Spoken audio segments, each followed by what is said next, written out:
If you're a runner who's been wondering whether you should stretch before or after you run, and whether stretching actually reduces injury risk, and let's be honest, you probably don't like stretching anyway, you might even be wondering, do you even need to stretch at all?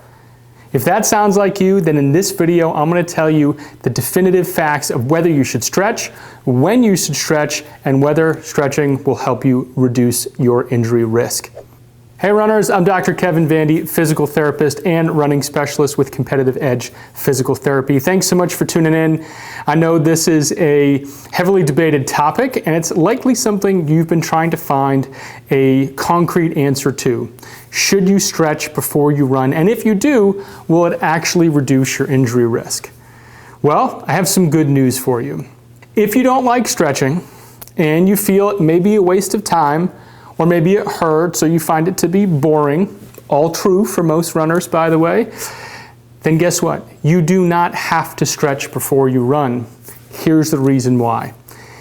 Back in 2004, and in many studies since that point, testing thousands of runners, thousands of athletes that use static stretching before they warm up, they found that stretching had zero impact on reducing injury risk.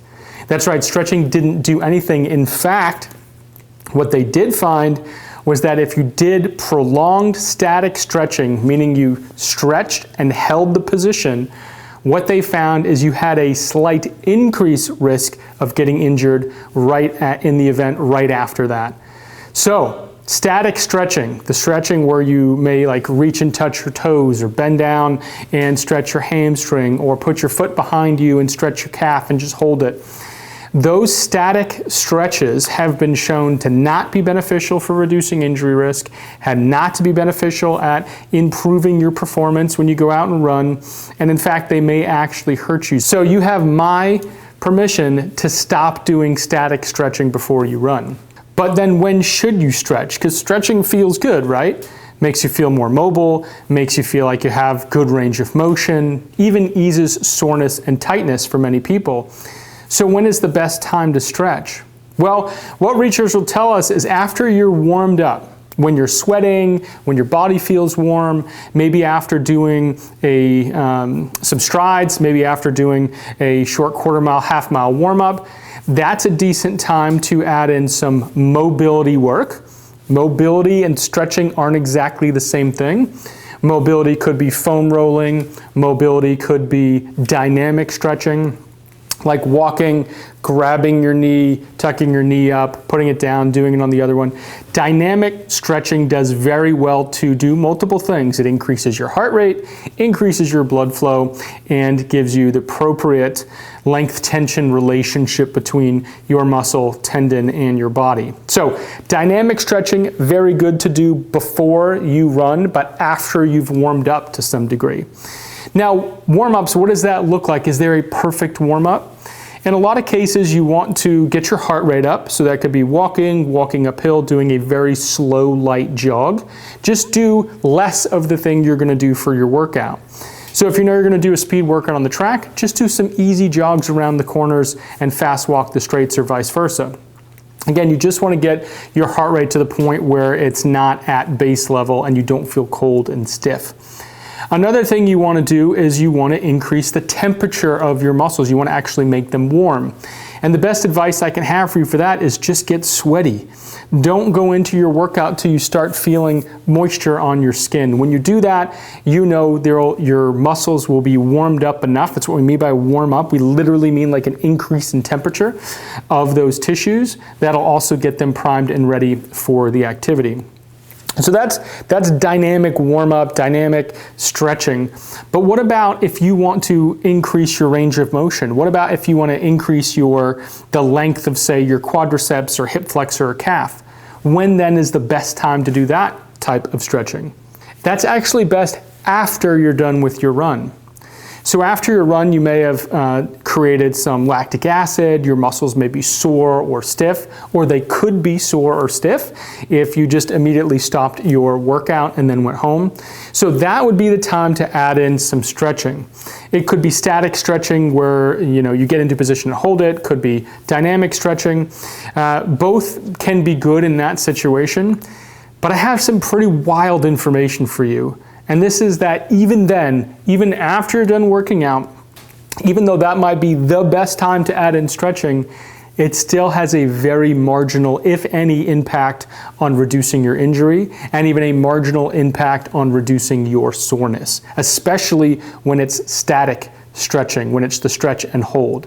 Now, mobility work, foam rolling, deep tissue massage, cross friction massage, using lacrosse balls, that works very, very well at reducing soreness and tightness. So that would even be preferred to your static stretching or dynamic stretching at the end of your run. So let's think about this. Stretching does not help reduce injury before running. It has a marginal, if any, and that's being kind, a reduction of injury risk if you do it after the fact.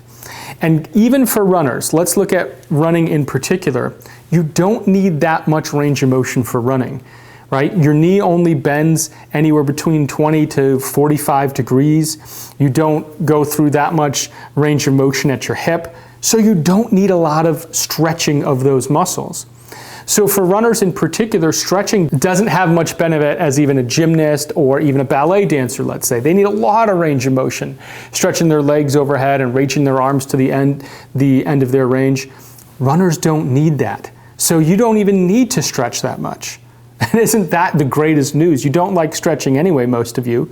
You feel like it's a waste of time. You'd rather be running, you'd rather be doing strides, you'd rather be doing other repeats, or even, dare I say it, getting in the gym, doing strength training, and some of the other cross-training work that's gonna make you stronger and faster. So again, the best news is stretching isn't as valuable as you might previously thought it was. And if you're going to do it after your run. And when you are going to do it, it's better if you foam roll, use a lacrosse ball, or do some tissue work. It's even better than doing the stretching that is boring and outdated. So runners, to date, there has not been a single shred of evidence that shows that stretching before you run reduces your risk of injury. Not a single study. So even though your coach might tell you to stretch before a run, even though you might feel, because everybody's telling you to do it, that you should stretch before a run, you do not need to. In fact, it may make you have injuries at a greater rate, so do not do it. You have my permission to stop stretching before you run. Warm up, get your heart rate up, get warm, do some strides, do some light running. Definitely do things to get your body ready for a run. That can help you feel good in the first mile, can help you increase your performance, can help you make sure that when you do start running, it doesn't hurt. Definitely do some dynamic warm-up, get your heart rate up, but don't do static stretching, and don't do it after you're done. So what are the best ways to warm up prior to your run? You want to check out this video here that I will link in the description. This video that I created is the best drills you can do to get ready and warm up before a run. They're dynamic. They activate your glutes, which are muscles that most runners don't activate. They need to be activated. Your brain doesn't necessarily know how to get to them, so you got to remind it. They're hard because you're going to use a band. It's going to make you sweat. It's going to get your heart rate up. They are great exercise. So check out the description. You'll also see the video at the end of this video today. But there you have it. Stop stretching. If you are going to do it at the end of your run. And not only will you reduce maybe your injury risk, but you also save yourself time. And you can finally stop doing those stretches that you do not like. All right, guys, thanks so much for watching this video. Hey, if this just jacks you up and gets you excited that you don't have to stretch anymore, drop a comment below and let me know that you're excited to finally save some time and stop stretching. Also, like, subscribe, hit the notification bell so you get more of my videos. Thanks so much for watching. It means the world to me. Share this if you do have other runners that you think could benefit. And definitely check out that video that you see here for a great way to warm up before you run. Till next time, guys, train smarter and perform better.